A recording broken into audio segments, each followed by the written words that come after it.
Hey there, everybody, and welcome to another episode of the Mindset by Dave podcast. On today's episode, I'm going into a very personal journey. It's a very bizarre one for the podcast audience because one thing I've noticed over the last year or so is that I don't tend to talk about me very much on my podcast because the podcast tends to come from the stream. And on the stream, I'm like, yeah, people know whatever. They know everything about me, surely. And it's not until I go on other people's podcasts that I realize that, you know what, here's actually something that I've not spoken about because and without specific questions, my mind doesn't always go towards specific answers. It seems strange with a sort of, what's the word, dedicated audience, or a sort of established is the word I'm looking for. It seems strange with an established audience to sit down and go through my origin story. But the thing is, there's people within this audience on the podcast who may have only just come in for their first episode now, or may have been here for a year, but not heard the time that I actually spoke about my own journey and stuff, which probably was, I don't know, when did I share mine? Episode 4 or something like that, something right back at the beginning of the podcast, like 4 years ago. And in a world where topics kind of come and go and everything moves fast, it can just be very simple to think, oh, well, I've already covered that, so no one probably wants me to go over it again. But at the same time, not many people have probably heard that. And I don't know how many people come in to find a podcast and then decide, I'm going to go all the way back to episode 4 or episode 1 and see where all this started off. Episode 1, I actually remember. It was about what is the definition of progress. The podcast was initially called Your Progress is Our Passion. And I was like, how do we define progress? What does that definition mean for various different people? But I've never really sat there and spoke about my own experience, particularly with one area of my life, and that is with bipolar disorder. I was diagnosed with bipolar disorder when I was 14 years old. I am now 39. But and throughout the entirety of June, I am using my stream to raise money for Bipolar UK. Any donations that come through the stream, any subs that come through the stream, anything like that is all going to Bipolar UK. And actually, at the time of recording this, we already have £260 raised on the first day of fundraising. So I'm pretty ecstatic about that so far. And it's been one of those things that I've not gone near a charity like this before because, well, do you know, like that whole selfish, self-first thing, right? For me, it seemed to go for a charity that's so closely linked to my own particular issue and condition seemed really selfish. And as a result, if you look back, any charities I've ever supported, it's been places like Mind and Calm and Sean's Place, and places that help a wider spectrum of people. It's not dedicated to one specific thing, because I've got this strange kind of, I don't know, fundraiser's guilt of the fact that I can't ask you to give money about something that matters to me and might not matter to you. But this time round, I thought, you know what?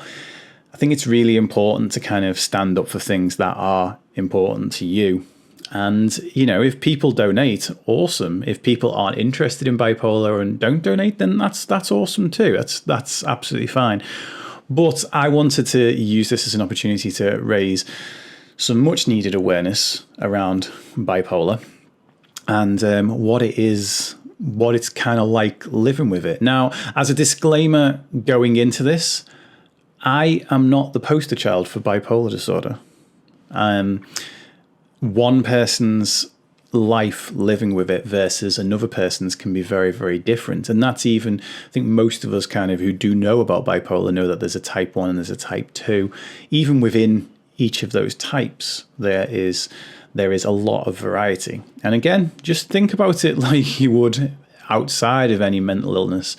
You know, you don't see every mentally well person and think that they are all exactly the same as each other. We differ. We're human. We have different characteristics, different personalities. There's all sorts of differences that would mean that a person without any mental illness wouldn't live their life the same way that somebody else is. But at the same time, I understand that when we do hear about an illness or we hear about a condition, we want to go, okay, I've heard about this, that person over there had it. But I just want you to really bear that in mind as we go in. And the fact that anything I'm about to say is about my own personal journey with bipolar disorder. I'm not going to sit here and give you the clinical ins and outs of it. I'm definitely not going to sit here and give you any rules, regulations, or shoulds, shouldn't, always should, never should, all that kind of thing. I'm going to talk you through a little bit of what I've experienced and a little bit of what I've learned from that. Now, first things first, I don't expect other people, when I open up about having bipolar disorder, for them to treat me the way that I would now treat myself.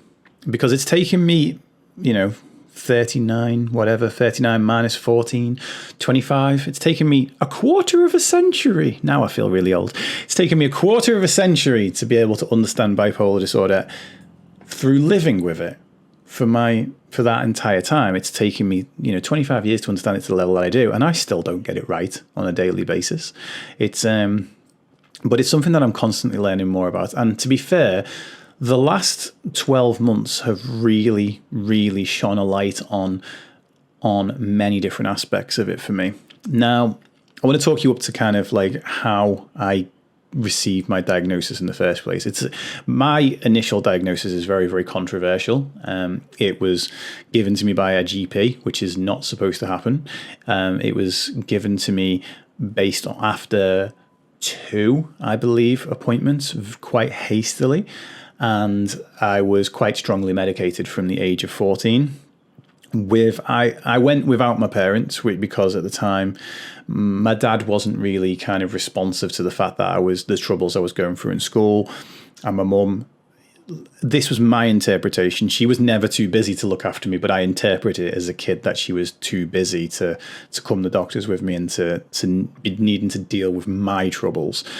And so I took myself off to the doctors at 14 and received, first of all, got placed on antidepressants for a couple of weeks, and then went back to the doctors again, received the diagnosis of bipolar disorder, and then was placed on mood stabilizers. Now, the reason I'd gone there in the first place, I'd started being bullied at 12, and my whole home life had kind of fallen apart.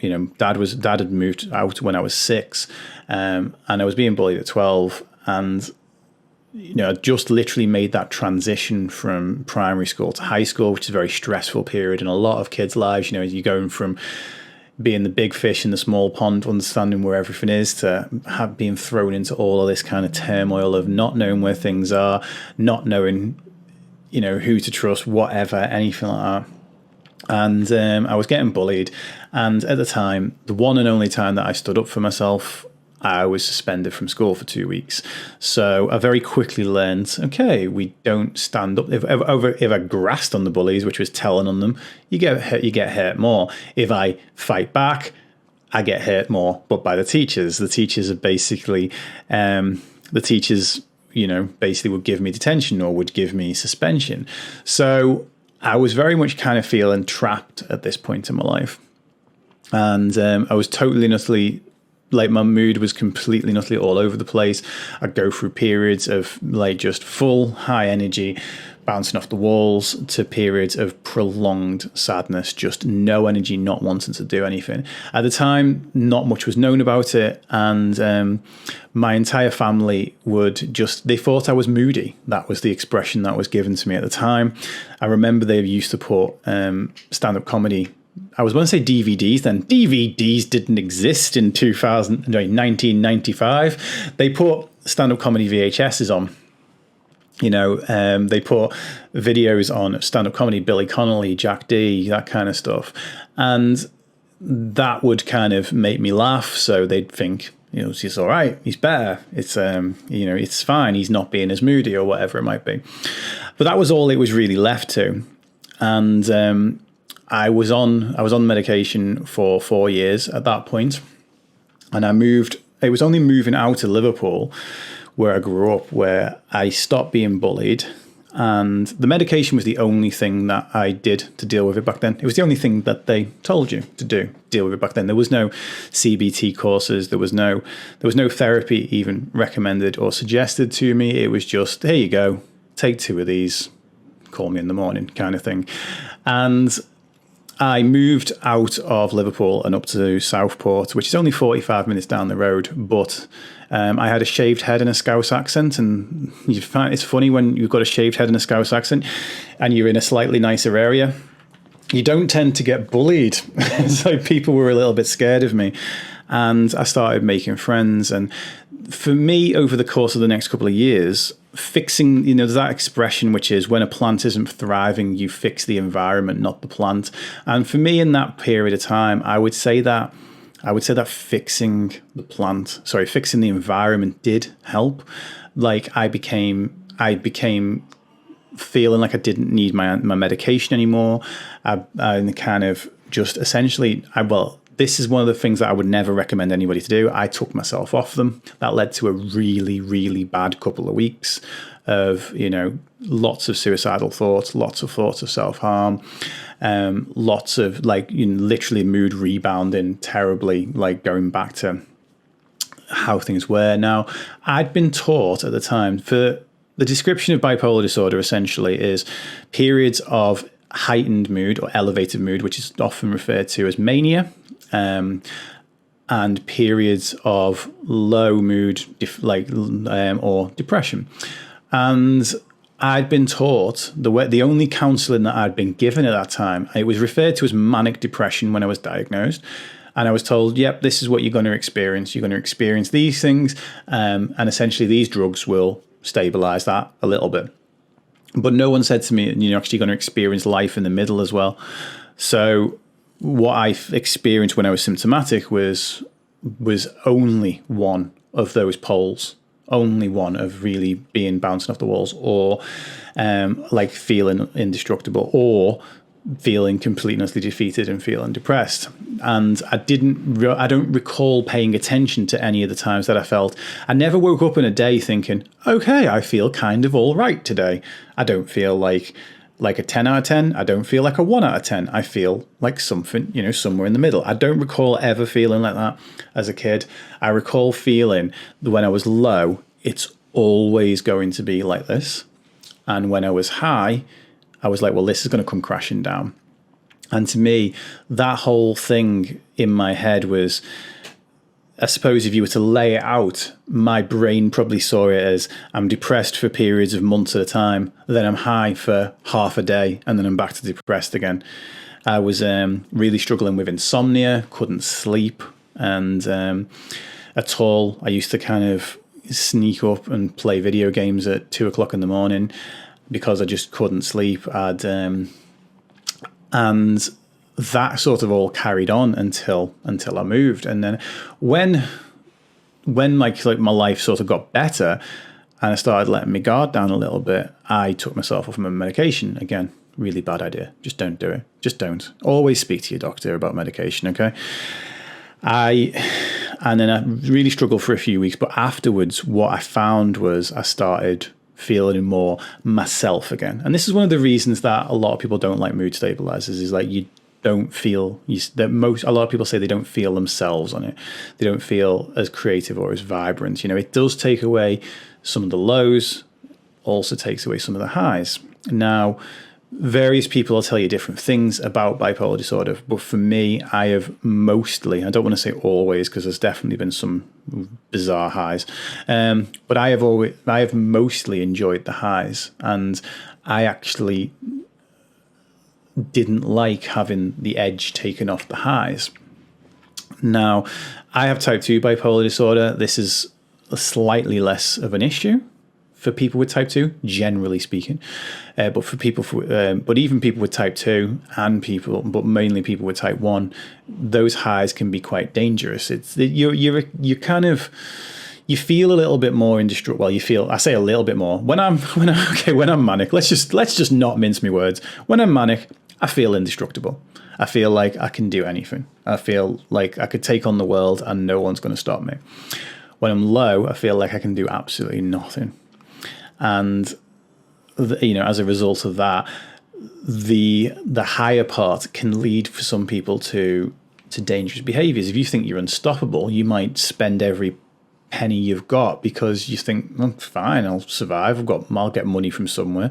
You might take part in higher risk activities, and you might think that you want to just suddenly go skydiving or whatever it might be. And you might, for me, it was more.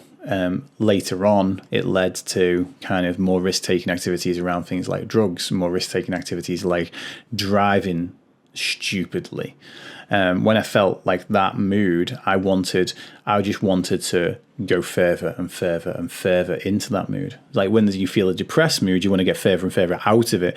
But with the manic mood, because I enjoyed them so much, and I'm like, oh, if this feels that good, imagine if you could feel even better than this. Imagine what you could do. And that often led to, sort of some reasonably high adrenaline stuff that, on hindsight, could be quite dangerous. So it's understandable why people often talk about the depression side of things, but not many people talk about the mania side of it, and the fact that can, even though it feels better usually for the person experiencing it, it can actually be as harmful to the person as depression if it goes completely and utterly unchecked. And I thought, going back to the whole fix the environment, not the plant, I thought I'm all right. Thought I was fine. And for a couple of years, I really was. I kind of jumped into like getting my life on track, got married, got a decent job, was, helping out at a local community centre, like was sorted, I was like, and I thought, and I just thought to myself, if I just keep on doing this, in my head, I got tricked into this. If I keep my environment as nice as possible, I'm going to be all right. And that came as a bit of an awakening when I was sort of 23, nearly heading for 24, is the fact that no matter how well I'd kept my external environment, my internal environment was just gradually slipping back into depression. No reason. Like when I was 14, when I was 12, in that sort of 2-year period before I went to the doctor the first time, there was really obvious reasons as to why I'd be depressed. And often that's one of the distinctions between depression and sadness. When there's an obvious reason, if you're grieving, if you've lost somebody, it makes sense to be sad during that. Because of that, it makes sense to be sad when sad things happen. But with depression, a lot of times it's much more extended than what you'd expect. And also, it's often there without a cause. But for me, my only real experience with it, I always had this cause. So it was very easy to kind of say A equals B, I'm having a terrible time with school. I'm having a terrible time with my family. I'm having a terrible time with my friend circle. I have no existent love life, etc., etc. And I feel like absolute crap. And then it's like, okay, now I'm having a better time in school. I'm in a nicer school. I'm with nicer people. I've got a girlfriend. I'm enjoying myself. I've got a Nintendo 64 with Super Mario 3D World or Super Mario 64. And I've got playing GoldenEye with actual friends. And, it was, and I felt good. And this is the thing, is that we so readily kind of think, well, X equals Y, bullying and everything. I mean, even getting into a false sense of security. Maybe I've not got any mental health problems. Maybe I'm just fine. Maybe it was all just it was all just the environment. And then at 23, my brain was like, nah, nope. You're going to feel miserable. You're going to feel this even when everything's going right in your life. And that led to there's an episode of the podcast, I think, called Why 2009 Was the Worst Year of My Life. It was a while back that I recorded that one, but this was sort of 2008 going into 2009, and the depression came back, and I was convinced that the environment was now causing it. So I completely and utterly turned my environment upside down, and not in a good way. I ruined my relationship. I ended up chasing after another relationship that ended up being toxic for me, but kind of gave me that same thing that the mania gave me, that I'm chasing this high, I'm chasing this experience and making irrational decisions. And during all of that period, if you've ever listened to that episode, that led to a lot of alcohol use, a lot of drug use, which then turned into self-harm, which then even turned into a suicide attempt. Off the back of that, obviously, medication was all reviewed.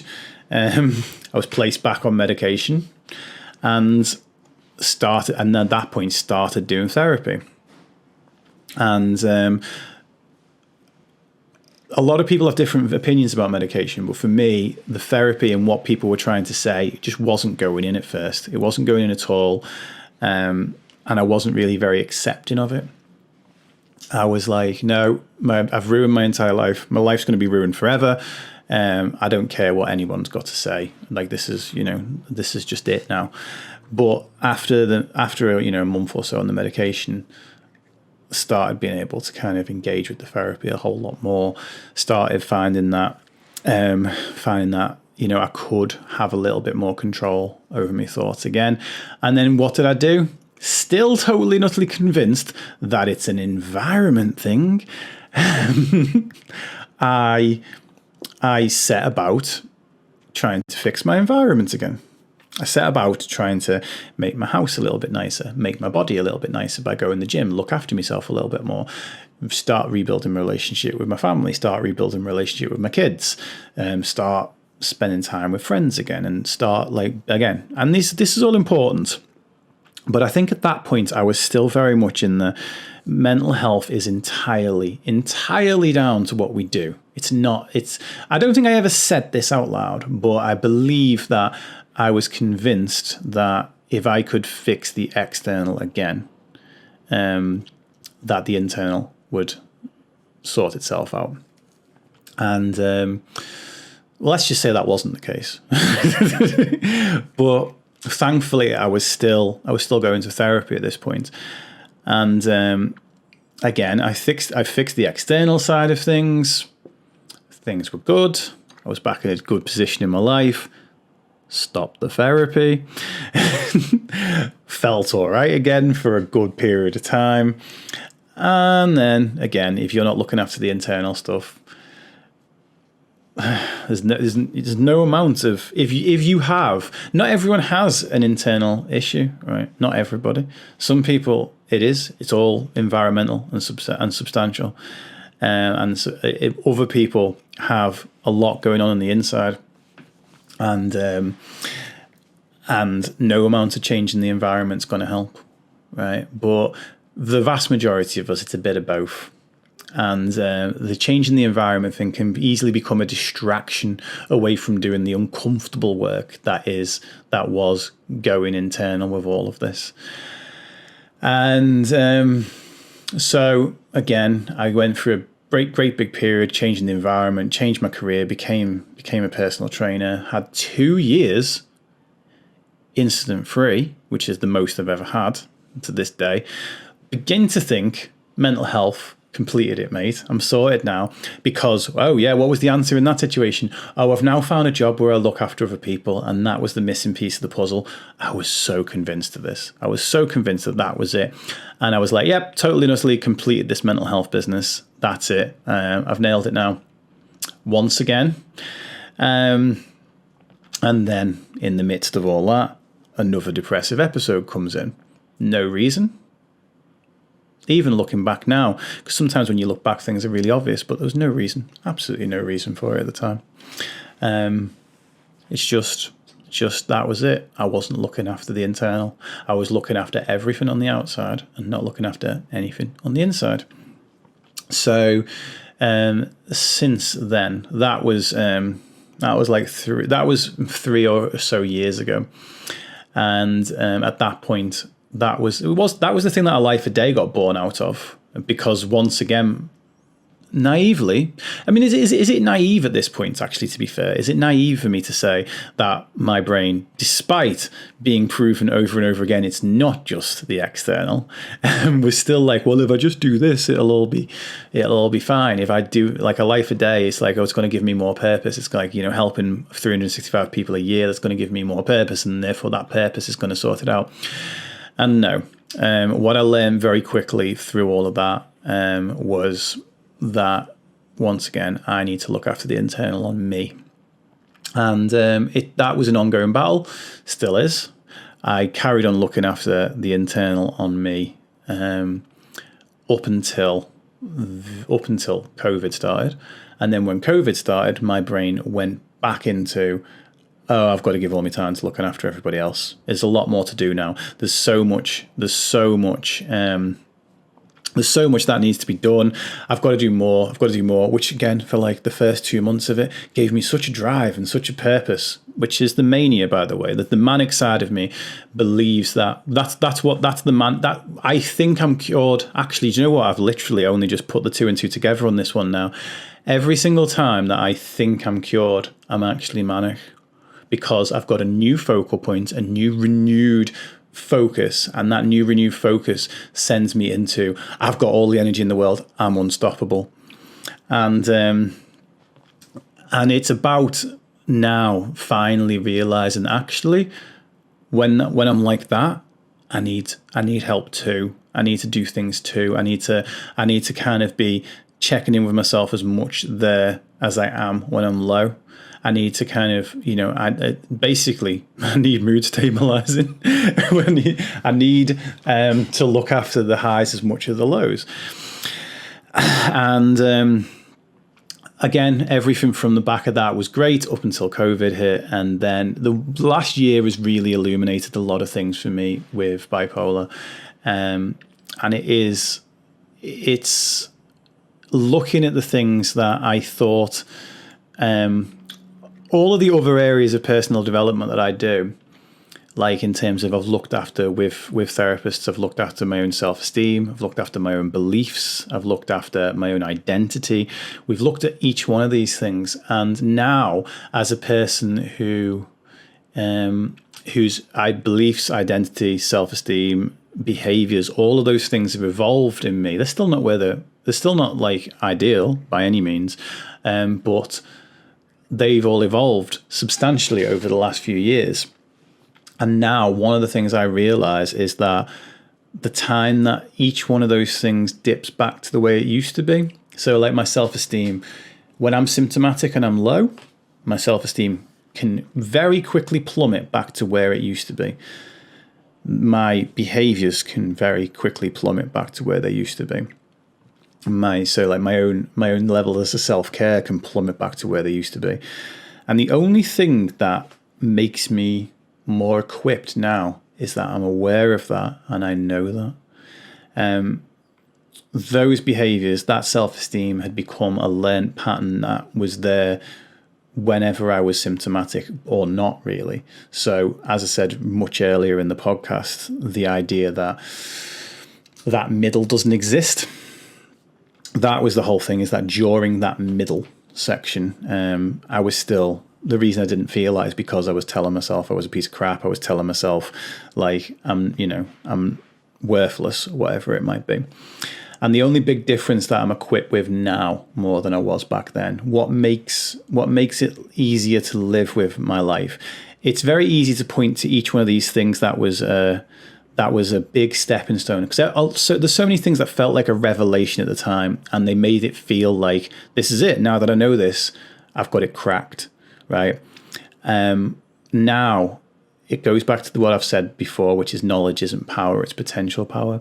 I have the knowledge of it now. I have the ability, even when I'm symptomatic, it's like there's a third me. Like there was the low bipolar me, there was the high bipolar me, and it's now like there's a rational me that actually gets to chip in his 2 pennies worth, whenever I'm feeling that way. It reminds me this too shall pass when I'm feeling low. It reminds me to look after myself and to slow down when I'm feeling high, and to not ride that until the wheels come off. It reminds me it points out things to me like, okay, when you're depressed, you behave like this, but when you behave like this, it makes you more depressed. So now I will do, this is going to sound like such a simple thing, right? But now I will go for a walk when I don't feel like going for a walk, because I know that when I do feel like going for a walk again, the future me will be proud of the previous me.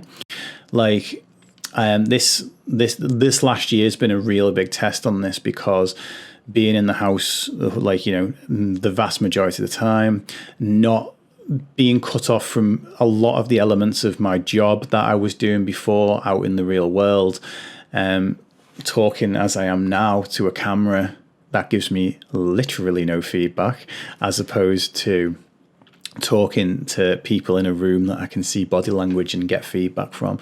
All of these different things, that over the course of the last year, whereas my bipolar before that would have been up and down throughout the period of months, it has been up and down through the period of weeks and sometimes even days. It's very confusing to feel both depressed and extremely elated on the same day, especially when it's multiple times in the same day. But it is completely and utterly possible. But what it's really allowed me to do when it's happened so frequently is see patterns more, and it's to actually beginning to see those early warning signs now. Oh, okay, you've started making it really difficult to find time to even have a shower in the morning. That could be for me an early warning sign that a depression's coming. You're on your phone 100% of the time, and you're just trying to reply to everything and do everything, even at when you're trying to sit down and watch TV with your family or whatever it might be. That could be a sign that you're on the way up, or that you're already quite up and you just want to again ride this until the wheels come off, right? It's given me an opportunity to notice those things, and it's also given me an opportunity to see that things that I thought that I had fixed forever, air quotes for those who are listening on the podcast, fixed is not a real thing. They are still very much linked to where my mood is on that day. And this comes down to what are the characteristics of me when I'm symptomatic, both in the upward direction and in the downward direction. What are the things that happen first? What are the things that kind of give us signals that it's going in that direction? And learning to do that. But ultimately, the absolute biggie, and I'll finish on this because I've ended up talking about this for way longer than I thought I was going to. The biggest thing that has helped with my bipolar disorder is self-compassion. Okay, feeling like I could cry talking about this bit. See, very acutely aware of what's happening with my emotions and which direction they're going in now. Felt those tears coming from a mile off. Is something we've talked about in terms of permission before and stuff. It's historically I would have needed somebody else to tell me it's okay to feel what you're feeling. It's okay to do this. But internally I'd have been beating myself up. The phrase, I can't believe I'm here again. I can't believe this has got to me again. I can't believe I'm back there. I thought we were done with this. Those type of phrases, they're the type of phrases that I would repeatedly say to myself whenever I was back being symptomatic. And now I've not got the pressure on it. I don't put that pressure on myself to be perfect forever. I don't put that pressure on myself to be, oh, your Mindset by Dave, you must have beaten this because you know everything there is to know about mental health, don't you? No. I know what I know. And next week I might know something more. And 6 months from now I might know something more than that. So I do the best I possibly can with what I can do at the time. And giving myself that self-compassion has been huge in it. And opening up early.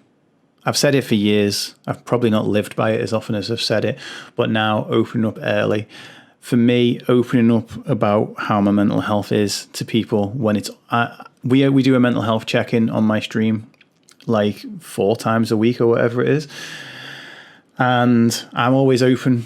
Everyone else can do it anonymously, but I always make a point of telling the chat exactly where I am.